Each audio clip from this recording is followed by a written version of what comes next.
Greetings to everyone out there in the NoDQ galaxy. Welcome to NoDQ Live here on NoDQ.com and the YouTube channel, youtube.com/AaronRiftNoDQ. We are coming off the final WWE pay-per-view event of 2018, WWE TLC, from the Shark Tank in San Jose, California. Very interesting show tonight. Raw tomorrow is in Sacramento. We have Cindy, who will be representing Team NoDQ at that show. The big return of Mr. McMahon. What will he say? What will happen? What big shakeup will there be? That's tomorrow night. I will be back for NoDQ Live for that, so make sure you stay tuned. Now, speaking of Team NoDQ, I wanted to congratulate Caitlin on winning the Team NoDQ predictions for tonight's TLC pay-per-view. She is the new predictions champion. However, Greg Cherry won the overall year for the most points. So, congratulations to PA Sensation. Now that that's out of the way, let's get down to the review. We had 12 matches on this card, so it was inevitable that we would have at least one kickoff match, and as it turns out, we had two. So the first one was Buddy Murphy versus Cedric Alexander for the Cruiserweight Championship. No surprise that this was a kickoff match. I know some people want the 205 Live division to get more respect, and I think that the simple man, Noah Foster, even said that hashtag 205 Live matters. But still, these guys did go out there and have a really solid kickoff match. Caleb Jacobs with a $3.87 super chat donation. He says, awesome show in my opinion. Sorry to go off topic. Quite all right, Caleb. Thank you for the super chat, and we'll see if people agree with you on that sentiment. Mike B with a $5 super chat donation says, thank you for putting my name on that shirt, Aaron. You rock. Well, thank you, Mike B. And Cindy with a $2 super chat says, was not happy about it at all, gave them a chance. I'm not sure if she was talking about the overall pay-per-view or the Cruiserweight title match. But regarding Mike B and the t-shirt, pretty much everyone that left a super chat in November got added to this official NoDQ Galaxy shirt. So your name might be on here if you donated in the month of November. Head over to NoDQ.com/shirts and you can pick up a shirt, perhaps with your name on it. So do that. Grab any number of shirts. The print designs turned out really amazing. Maybe I'll show off some of them here in a few minutes. But anyways, match was fine. It was solid for your kickoff match. Cruiserweights did their thing. Not a whole lot of people in the crowd, but the fans that were there, they were into it. They were chanting 205 Live right when the action was getting going. Fast-paced match, good action, no real complaints about it. Murphy picked up the victory with the Murphy's Law, so there you go. Murphy is still your Cruiserweight champion, and we'll have to see if Mustafa Ali gets into the mix, since he is coming off of that momentum from facing Daniel Bryan this past week on SmackDown. Next up, we had the second kickoff match. Actually, the second kickoff match, which was Bob the Lash versus Elias. So we had Elias come out. He did his usual song. He was about to sing his version of Do You Know the Way to San Jose? But then he was quickly interrupted by Bob the Lash along with Lio Rush. Lashley showed off his ass again, and then we had this ladder match. Apparently the rules changed. So going in, I thought that this was going to be a match where the winner would score the pinfall or submission. Basically, you could climb the ladder and grab the guitar and then use it, but that would not necessarily end the match. However, the rules for this match stated that the first person to grab the guitar would be the winner. So there you go. I think if I had known that, I probably would have gone in a different direction. I think I would have predicted Elias to win if I knew that just grabbing the guitar alone would be the end of the match. Because pretty much what I thought was going to happen happened, where Elias did end up getting the guitar, which is what I expected to happen. But what I figured would happen would be that Elias would get the guitar and then Lashley would get it from him with help from Lio Rush, and then Lashley would hit Elias with the guitar, and my prediction was that Lashley would win. But other than the actual result, I pretty much nailed this prediction. It was, in fact, Elias getting the guitar. Lio Rush got involved for the distraction, and then we had Lashley use the guitar on Elias, and Lashley's music played, and, you know, the announcers were talking about how Elias may have won, but Lashley got the last laugh. So, I mean, it was more or less what I expected, other than the stipulation and how that whole thing worked out. So, whatever. Caitlyn won, so I'm happy. Let's move on here to the main card of the pay-per-view. First match, we had the Mixed Match Challenge Finale. And keep in mind, the winning team would get the number 30 spots in the men and women's Royal Rumble matches. Carmella, R-Truth came out. They did their intro, which is really cool. Carmella fits right in with R-Truth's act. The two of them are a great pairing. You had Mahal, Alicia Fox come out, and WWE announced that this match was also being broadcasted on Facebook Watch. You know, whatever 30, 40,000 people were watching on Facebook Watch. So anyways, we had the match, and it was mostly comedy. R-Truth and Carmella did the dance break. Singh Brothers wanted to jump in and be part of it, but then they got beat up.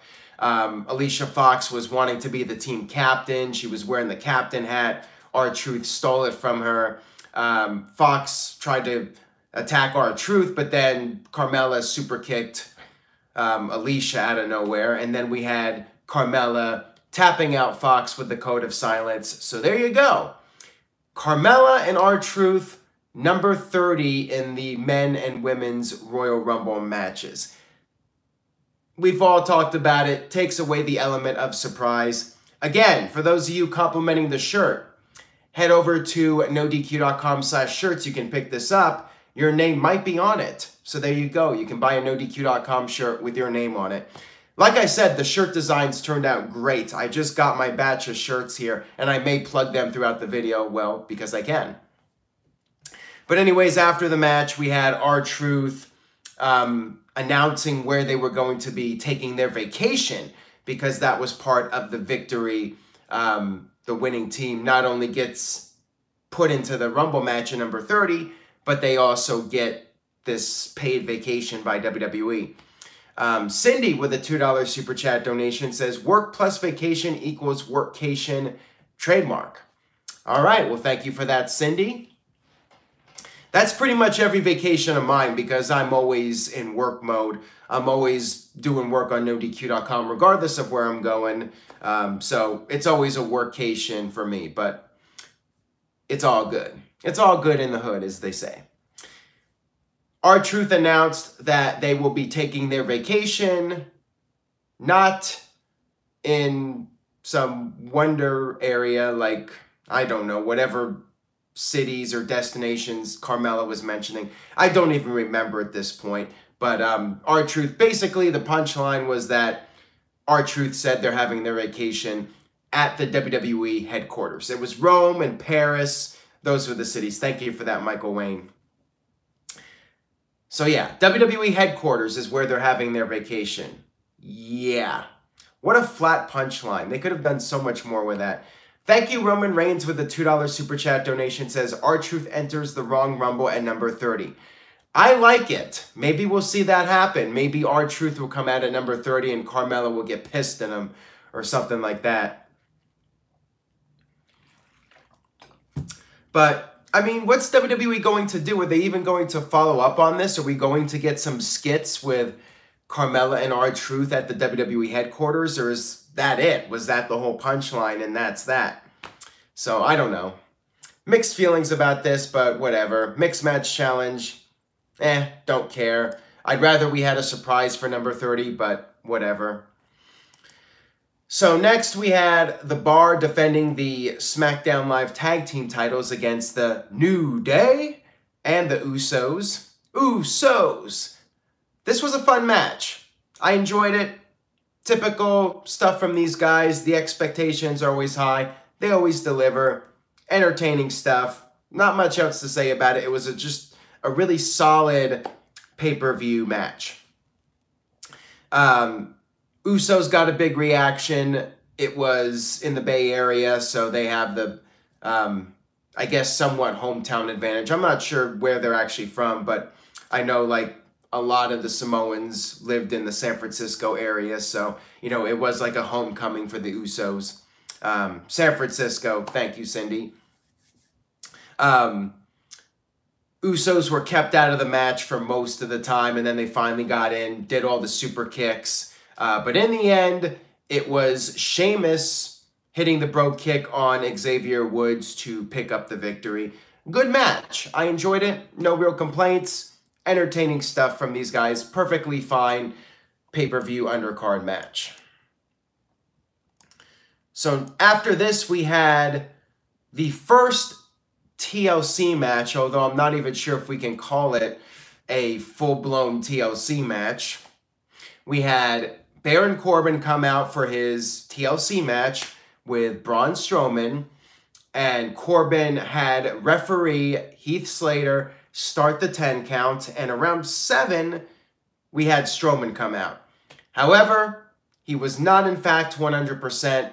Strowman came out with his arm taped up, his arm was in a sling, and Strowman got on the mic and said that since it's no DQ, there's nothing stopping him from having some backup. And this led to a bunch coming out. Apollo Crews, Bob Roode, Chad Gable, and even good old Finn the Fonz Bálor was out there with a steel chair. Corbin was like, to hell with this. So he told Heath Slater he wants none of it. Slater took off his referee's shirt, attacked Corbin. They all started attacking Corbin with the chairs. Corbin tried to leave, but then Kurt Angle's music hit. Kurt Angle came out with a chair, went after Corbin. Everybody beat up Corbin. They hit all their finishers, coup de grace, Angle slam, the Bobby Roode suplex thingamajig that him and Chad Gable do. But the gist of it was Corbin got beat up by everybody, and Strowman pinned. This was a TLC match, but I guess in this case you could do a pinfall. Strowman, without doing anything in the entire match, no physicality whatsoever, pinned Baron Corbin. So Baron Corbin's run as GM is officially over. He's done. And Braun Strowman is now the #1 contender for the Universal title, and he will face Brock Lesnar at the Royal Rumble in Phoenix. So yeah, this was what it was. Strowman obviously not 100%, and my feeling is he will probably be off television for a couple of weeks, maybe until early 2019 to start the Royal Rumble build.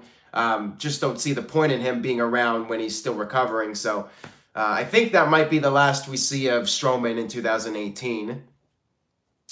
But he is penciled in now for the Rumble. He'll face Brock Lesnar again, and we'll see if third time's a charm for good old Braun Strowman. And by the way, Heath Slater put the referee shirt back on and counted the fall. So Slater is officially back to being a wrestler again, and that's that. Josh Mansfield with a $2 Super Chat donation. He says, Vince will name Slater the GM on Raw. I really hope not. I love Heath Slater, and I know the guy has kids, but I am not a fan of him being the general manager. Who should be the general manager? As I mentioned before, I like the idea of Matt Hardy doing it. Matt Hardy has nothing else to do right now, and I think it would add a little bit of creativity and the potential to do different storylines. Mike B with a $10 super chat donation. Thank you, Mike B. He says, congratulations on your new relationship. Hope you two have a great future together. You and the NoDQ Galaxy are both awesome. It's an honor to be part of it. Well, thank you so much, Mike B. I really do appreciate it on behalf of me and Caitlin. Thank you for that. And Land Anime, I'm not sure how to pronounce his name, I never do, with a $2 super chat donation says, do you think eating beehole is mealy? What is a beehole? Please enlighten me on that. Booty hole? I have no comment on that. Let's move on here. No gross comments, okay? I appreciate the super chat though, but let's not talk about eating booty on a PG video that kids watch. So moving on here to the next match, if I can get back to it. We had Natalya versus Ruby Riott in a tables match. Ruby came out with the Jim Neidhart table. And basically the story of this match was Natalya was pissed. She wanted revenge, and she went through the Riott squad one at a time. First was Liv Morgan, who basically took a nasty bump for Ruby. She got Ruby out of the way, and then Natalya pretty much speared Liv off the apron through a table. Liv took this nasty looking bump, by the way. Darren Frazier with the $2 super chat says, this should not have been a TLC match. I think he's talking about the Strowman-Corbin match. Well, yeah, I think they made the mistake of booking that match not knowing how long Strowman was going to be out of action. So that was pretty stupid by WWE, but it is what it is. Someone just said, I've never seen Caitlin. Is she on NoDQ? Guys, she was just on a video a couple weeks ago. Go check it out. WWE in 2009 preview. We did a video a couple weeks ago. It's up on the channel. If you missed it, go check it out. So yeah, just a quick plug for that. Back to the match. Liv took a nasty bump through the table. Natalya was just total aggression here. She was like, you want to mess with my family, bitch? And then she just slapped the shit out of Ruby. I mean, it was a brutal slap, I should say. Wow, that was quite the botch. What did I say, 2009? Oops. Yeah, I'm going back in time here. 2019, my bad. And of course, the ladies of NoDQ, Caitlin has been part of. So you guys got to check out the ladies of NoDQ videos. They do a great job. Probably, well, you know what? They do a better job than the guys. I mean, they are really on fire. Caitlin does great. I know I'm biased with that comment, but Cindy does great. Erin does great as well. She's really amazing. All three of them do a tremendous job. So check out their videos. Yeah, the one problem with the Natalya thing was she just literally slapped Ruby so hard that she immediately broke kayfabe and asked her if she was okay. So yeah, I think Natalya getting a little too into the moment, but it was fun. I mean, Natalya was just on fire here. She brought out a table with Ruby's likeness on it and then pulled out Jim Neidhart's jacket. She put on the jacket. She set the table up. Ruby almost won the match, but then Natalya powerbombed Ruby through Ruby's table to pick up the victory. So there you go. Nice revenge match. I enjoyed this match. I thought it was really good. I liked the storytelling, and Natalya came out of this a bigger star. Didn't do much for the Riott squad, but I mean, I feel like Natalya needed this win, and you needed to end this story on a happy note. Landonime, or Landon Enemy, whatever, with a $2 super chat donation says, have Greg get me on WTC. Who is your favorite star? Who is my favorite star of what? WWE, TNA, All Elite Wrestling. or just movie star. I'm not sure what you meant by that, but thank you for the super chat.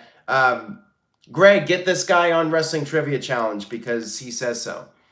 Caleb Jacobs with a $3 super chat donation. He says, the MMA horsewomen versus the ladies of NoDQ.com. With the ladies of NoDQ.com, I hate to be biased, but they're going to win. They're just going to mop the floor with the MMA horsewomen. So there you go.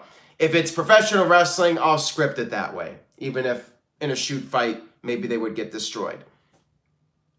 But anyways, I enjoyed the Natalya match. It was one of my favorite matches of this show. I did enjoy the storytelling. I like the fact that Natalya did get revenge on behalf of her dad. Imagine if Ruby won by putting Natalya through the Jim Neidhart table. Man, that would have pissed people off. Maybe I would have liked that, but I don't know. Landon I'm with the $2 super chat. You got to tell me how to pronounce your name because I'm just like a deer in the headlights. What your favorite wrestler, you idiot? Well, thank you for that. It is true.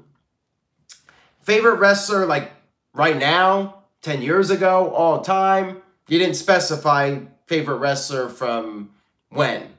So I got to know. I'm just going to keep milking super chats until he clarifies it enough. Let's move on here to the next match, which is Drew McIntyre versus Finn Bálor. Watch, I get no more super chats from him, and I just ruined my chance here. Tyson with a $2 super chat. Thank you for that, Tyson. He says, almost all the faces won tonight. Shout out to the ladies of NoDQ.com.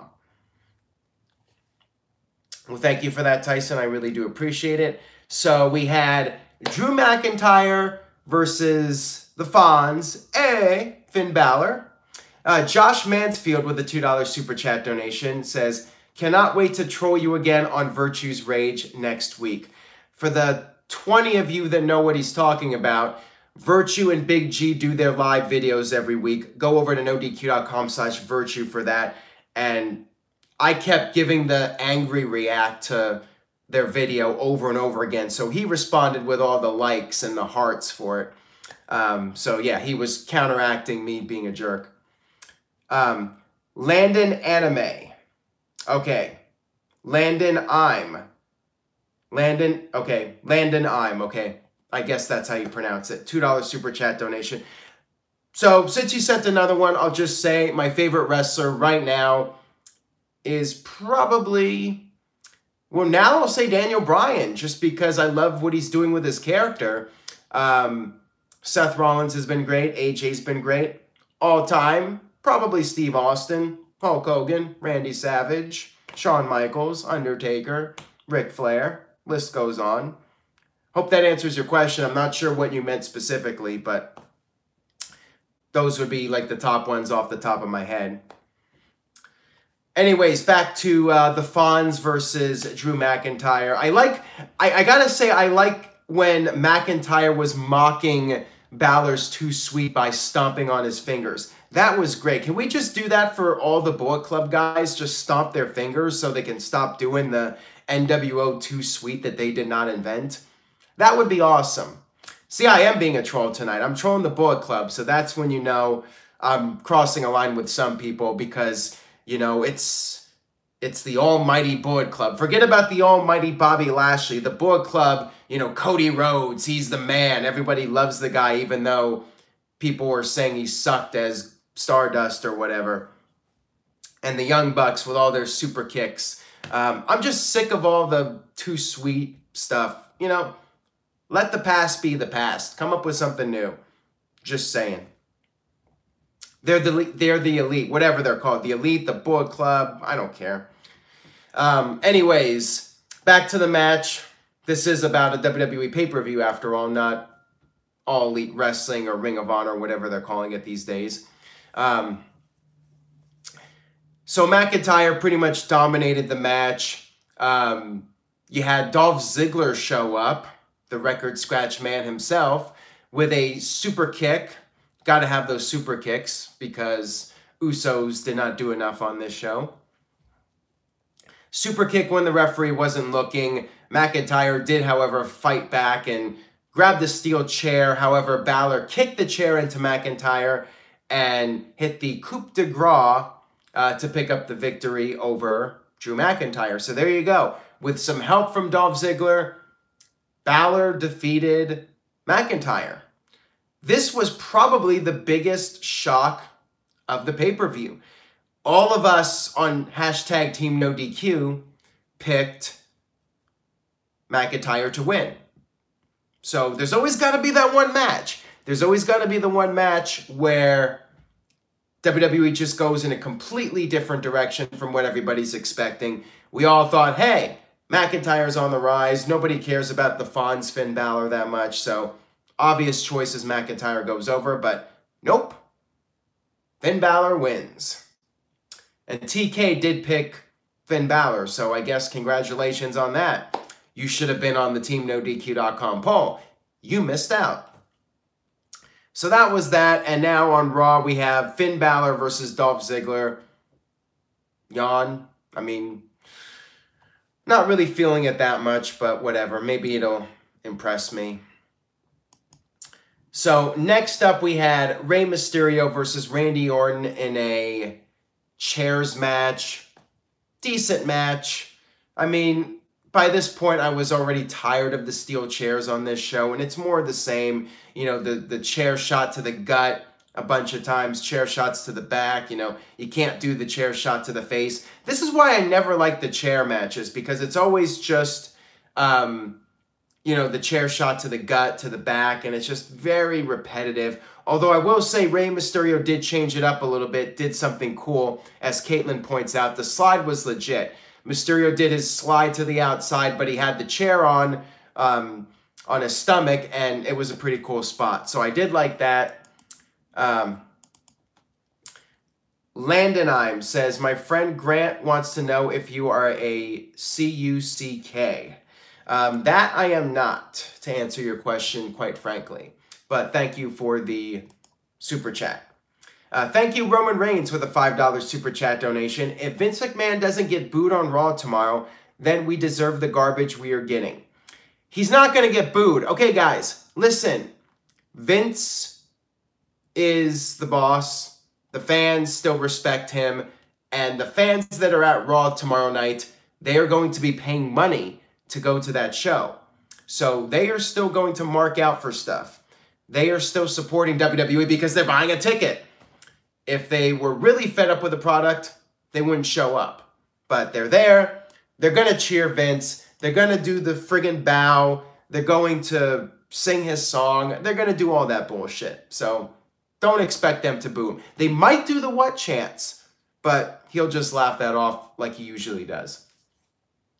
Cindy with a $2 super chat donation says, like you're tired of many table spots from All In, Aaron. That is true, Cindy. I think they did overdo it with the tables at All In, but, you know, that was like my one criticism of that pay-per-view. All right, so let's get back on track here. We've had super chats about being a cuck. We've had super chats about all sorts of interesting things. Let's get back to the pay-per-view because that's why we're here. So, well, now we have another super chat. Caleb Jacobs with a $2 super chat says, at least there were no stairs. That is true. I still remember that terrible stairs match. I think it was Big Show and Eric Rowan or something. That was really lame. Bootleg Joe says, what's a cuck? Well, you could say that one time a certain wrestler who was involved in a certain adult activity with two other wrestlers was a cuck. So I'm just going to leave it at that because there are kids watching this. So let's move on here. This video has been crazy. Just wait, guys. Just wait till the Royal Rumble video next month. It's going to be a fun one. Spoiler alert, I will not be doing it solo. So look out for that. All right, here we go. Back to the review before everyone tunes out. Okay, so Randy Orton set up a bunch of chairs in the ring. Oh, I did want to mention Rey Mysterio jumping off the top and Orton moving out of the way and Mysterio basically crashing ass first into the chair. That was hilarious. That was a really funny moment. But anyways, back to the match, the finish and everything. Orton attempted to do an RKO on like 3 chairs that were set up. However, we had Rey Mysterio use the chairs for momentum, and he ended up rolling up Randy Orton to pick up the victory. Essentially a fluke victory, but it's still a victory. And that was that. So I was wrong on this. I predicted Orton to win, and he did not win. So whatever. Match was fine. Nothing special. It was passable. Next up, we had Ronda Rousey versus the irresistible force, Nia Jax. Nia came out with the immovable object, Tamina, and I'm still mad at WWE for not giving her that moniker, because back in the day, Gorilla Monsoon said it was the irresistible force meeting the immovable object. So naturally, Nia's the irresistible force. Tamina's got to be the immovable object. Why not capitalize on that? So as far as I'm concerned, Tamina is the immovable object, as long as Nia Jax is the irresistible force, which I just think is a stupid name anyways, but whatever. Yeah, I've already crossed the line. I'm already talking about cucks. I'm talking about ass and shit. So the PG thing has just gone completely out the window. So, yeah. Anyways, we had a funny sign in the crowd that said, "Go home, Ronda." That was good. I'm surprised Kevin Dunn did not get a hold of that sooner. This was technically really good. A lot of it due to Ronda. But it was a very strong match. Predictable as hell.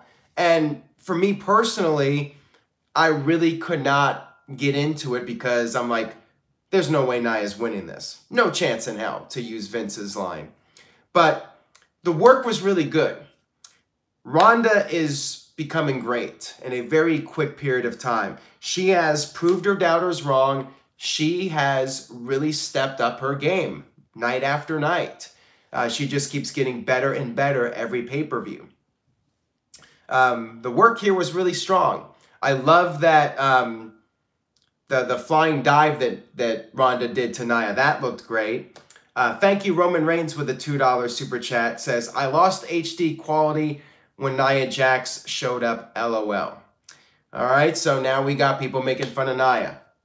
I have to read the super chats. I think thank you, Roman Reigns, as being a jerk, but thank you for the super chat nonetheless. Just don't be a jerk. So we had Tamina trying to get involved as expected. Nia went for her big knockout punch. She did hit the Samoan drop and got a near fall, which the crowd actually did buy into as a near fall. But it wasn't enough. Ronda made her comeback. She countered the punch into the armbar. Nia tapped out. Ronda scored the victory. Good match. I mean, I thought it was very well done. Just, I wish it wasn't so utterly predictable. But you can't always get what you want, as a wise man by the name of Mick Jagger once said. Moving on here. The new Daniel Bryan versus the to plug a couple of shirt. I love the print job. It looks really cool. I love it. I actually did do the design for this, so I guess I'm halfway decent at it. Turned out really good. So check it out. NoDQ.com/shirts. Buy yourself a shirt. All right, so Daniel Bryan, AJ Styles. Long match. They had a lengthy match, back and forth, submissions, stalling from Daniel Bryan. Bryan just totally doing the heel character. AJ Styles trying to give Bryan a taste of his own medicine, slamming Bryan's leg into the ring post. This was a really solid match. These two know each other really well, and it was a very entertaining match. It was slow for a while, but you know, the wrestling was always quality with these guys. Apparently, people are having issues with the stream, which is worrying me, but we'll try to do the best we can here and keep moving forward. Somebody says I sound like a 56K dial-up. Well, we'll see what happens here. I'll give it a few more minutes. If it's still bad, we'll have to just try to fix it. But Braden says the quality's good enough, so we'll keep going. Noah Foster with a $5 Super Chat donation says, do you see Luke Harper facing Daniel Bryan for the title in 2019? Probably not. I don't know when we're going to see, probably when Eric Rowan returns, quite frankly. Thank you, Roman Reigns, with the $2 Super Chat donation. Says, sorry, Ronda Rousey can sell perfectly, though. Well, thank you for that. Thank you, Roman Reigns. And Colin Mack with a 99-cent Super Chat donation. Thank you for that, Colin. Anyways, back to the match. I was having this fear that they were going to be doing this 30-minute match. I'm not sure the actual length of the match. Maybe somebody in the chat can give me the actual match time. It had to be close to a 30-minute match. I was afraid they were going to do some kind of screwy finish, like a DQ or a count out, but I'll give credit to WWE. They did the lengthy match, and then they did a clean finish. We had AJ Styles go for an inside cradle, but then Bryan reversed it and scored the pinfall victory. So Bryan defeated AJ clean as a sheet. I liked it. I enjoyed the match. I thought it was really good. And I like the fact that there was a clean finish. Bryan won. AJ Styles is frustrated. He's got to get back on the horse again. I liked it. I like the fact that the heel champion actually won the match without cheating to the level that Daniel Bryan has been cheating. Well, I guess that one time, you know, the low blow. The one mistake he ever made. And we all make mistakes every day when we destroy the environment. Yada, yada, yada. People are telling me the match was 27 minutes. So there you go. 27 minutes, and Daniel Bryan remains the king of small packages, Mr. Small Package. Moving on here, we had, oh boy, this one's going to be interesting. Seth Rollins versus Dean Ambrose. And before I get to that, another t-shirt plug. This portion of NoDQ Live is brought to you by the NoDQ Galaxy t-shirt, also designed by me. Head over to nodq.com/shirts to pick up a shirt. Support the site. Again, print job was awesome. Shirt looks really cool. This one has everybody's name on it, in case you missed it.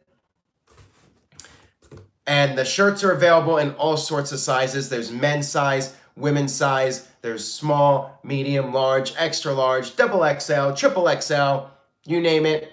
Pro Wrestling Tees has it. So go over to nodq.com/shirts, pick up a shirt, and wear it at indie shows. Anyways, AJ Styles, better luck next time, pal. We'll see what happens on SmackDown. Let's talk about Seth Rollins versus Dean Ambrose for the Intercontinental Championship. So I do want your guys' feedback on this. I'm not a fan of Dean Ambrose coming out with the sirens. I think it's lazy. In my opinion, you should just outright change his music, give him something new. The sirens just, they're so annoying. Not in a good way. It's like right to censor annoying. Maybe that's the point though, but... So, this match was really awkward.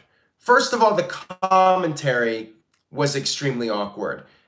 Basically, you had Renee Young on commentary defending her husband, talking about how he had the staph infection and he was feeling neglected and all these different things, and he wasn't in the right frame of mind sitting at home being injured.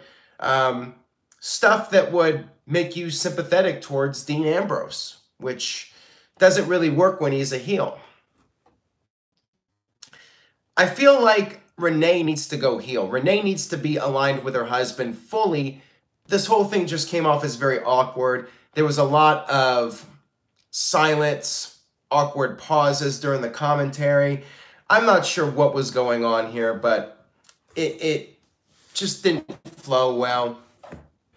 I'm not just talking about the commentary too. The match itself, it was very slow paced, and I think after the Styles Bryan match, the crowd needed something faster paced. Bryan and Styles was pretty slow. They were doing a lot of slower wrestling, and you know, it was a 27-minute wrestling match. I think the fans wanted to see more carnage out of this match. Instead, it was very slow. Ambrose worked over Rollins for a long time. Rollins was selling the knee, so, you know, it's the old school. Guy sells the injury, doing the psychology and all that, but crowd just didn't want it after the previous match. And also the fact that this was a long-ass pay-per-view. You know, I don't blame the fans there for getting burned out, because we're talking a 5-hour show here with 12 friggin' matches. So yeah, they're going to get burned out. And I think that was the problem with doing 2 long, slow matches. The second one, the crowd just didn't want to see. And they were chanting, "This is boring." So, yeah. Poor Seth Rollins. I mean, when was the last time crowd chanted, "This is boring" for a Seth Rollins match? I know the Ziggler match, the Iron Man match, the crowd was kind of getting restless and doing the buzzer noise constantly, and that kind of ruined that match. So, yeah, I mean, I don't know what it says. Maybe it's the fact that the show was so long. Maybe it was the fact that it was the second lengthy match. Maybe it was the fact that the storyline has been disappointing. Thank you, Roman Reigns, with a $2 Super Chat donation. Says, Ambrose versus Rollins should have been a street fight. Well, there you go. Thank you for that. Thank you, Roman Reigns. And this guy with a $2 Super Chat donation says, nice to see my name on the vid. Ronda needs too strong. Okay. Well, thank you for that, this guy. I appreciate it. Whatever the case was, crowd just wasn't feeling this match. Rollins was starting to get angry, and he was going to finish off Dean Ambrose when Ambrose all of a sudden threw out the Shield fist bump, wanting to make amends with Seth Rollins. Rollins at this point just snapped and literally just went to town on Dean Ambrose. And I think he even called him a piece of shit at one time. And the censors attempted to bleep it out, but you could tell he was calling him a piece of shit. Hopefully I don't get in trouble with YouTube, but I'm literally saying what Seth Rollins said on the pay-per-view. I'm recapping the show. He called him a piece of shit. And then I guess the storyline here was that Rollins was just so overcome with emotion that he lost focus. Ambrose hit the dirty deeds, and we have a new Intercontinental Champion in the lunatic, or former lunatic, Dean Mother Effin Ambrose. Can we put a seam in timeout? He's spamming. Mr. Dobby 33, I enjoyed the match until the fist bump. Well, there you go. Thank you for that. I appreciate the super chat. Thank you for that, Cindy. Put that guy in time. You both did, so I don't know if he gets double timeout now. Guys, I got the memo about the quality. We're just going to have to wing it here. But if you start writing it like every 5 seconds, you're going to get put in timeout. Check it out. Ladies of NoDQ.com t-shirt. Caitlin, Cindy, Aaron. Support them. Their videos are great. You guys should be watching it. They should have way more views for their videos because they are awesome people. So go check out their videos. Go check out Wrestling Trivia Challenge too. Greg has done a tremendous job with the tournament, putting the whole thing together, coming up with the questions, adding the scorecard. So you guys got to spread the word, show the love to Wrestling Trivia Challenge. All right, Mr. Dobby, 33, with a $2.79 super chat donation says, the fist bump was stupid. Well, you know, he was doing what a heel to get Seth Rollins overly emotional, and it worked. Now, you could argue, well, that makes Seth Rollins a stupid babyface, and yeah, I tend to agree with you on that, but whatever. I did like the fact that Rollins was just getting so angry, calling him a piece of shit. I enjoyed it. But yeah, the match itself, for the most part, just didn't really click. And then we had the main event of the evening, Becky Lynch versus Charlotte Flair versus Asuka. This was a hell of a match. This was what people were expecting. They wanted to see these women in the main event and have a great match, and that's what they did. So this really made the show as far as I'm concerned. First ever women's TLC match. Bootleg Joe says, stop saying shit. Shit. I need to stop saying shit. Okay. Shit happens. Let's move on. The match was great. They did a lot of big spots that you would expect from a TLC match. Asuka powerbombed Charlotte through the table. Becky used the chair on Asuka a lot. Becky put Asuka and Charlotte on the table and then did this, I guess, a senton, like this ass first dive off of the ladder. Asuka moved out of the way, but Becky got a direct hit on Charlotte through the table. It looked crazy. Crowd did the holy shit chants. I said shit again, but the crowd said shit, so I gotta say shit when they say shit. Becky and Asuka were climbing the ladder. Charlotte got back in with the kendo stick, her trusty kendo stick, shades of the Sandman. We had Charlotte spear Asuka through the, and then Asuka got a little bit of cleavage shoved in her face, a little bit of a show. Judging by Asuka's past career in Japan, she probably got a lot of enjoyment out of that, just saying. If you go back and watch some of Asuka's stuff in Japan, you'll know what I'm talking about. Becky and Charlotte were in the ring. They had their big confrontation. They just went at it, beat the crap out of each other. Charlotte did, I guess it was a swanton bomb, kind of, off the top rope onto Becky through a table. That was pretty cool. Charlotte and Asuka continued to fight. They tried to climb the ladder. Becky set up another ladder to climb. And then it was Charlotte and Becky climbing. And hold that thought. Well, actually, I'll finish my thought and then get to the super chat.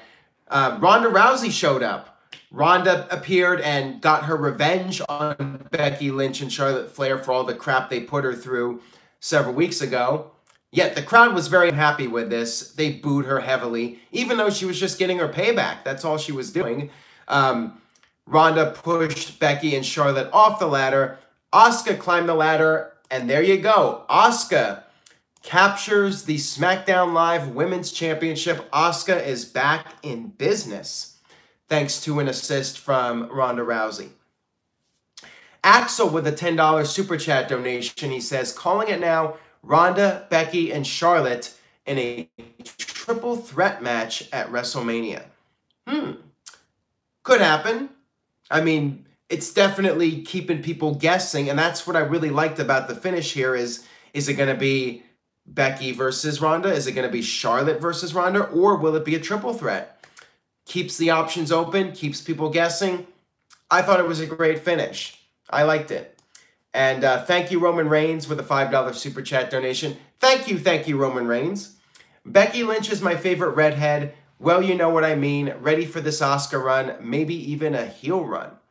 I would like a heel run, although I feel like too many people have turned in recent memory. Just my take on it.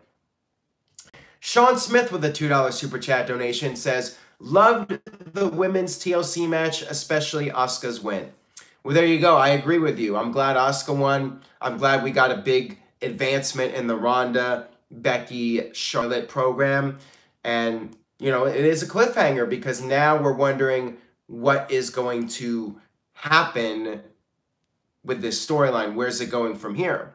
So, good way to end the pay-per-view. Main event was really strong. Definitely worth watching. I enjoyed Natalya's match. I enjoyed Bryan versus Styles. Ambrose and Rollins could have been better. I feel like the show was just still too long. But I did enjoy the pay-per-view overall. There were some matches that really did not need to be taking place, but overall, strong show. I will give it a B-. It wasn't a great pay-per-view, but I did think it was a good pay-per-view, and I think that it did deliver when it came to the main event and the WWE title match and Natalya's match. So there you go. Solid B- for WWE TLC. I am seeing some B-, a C+,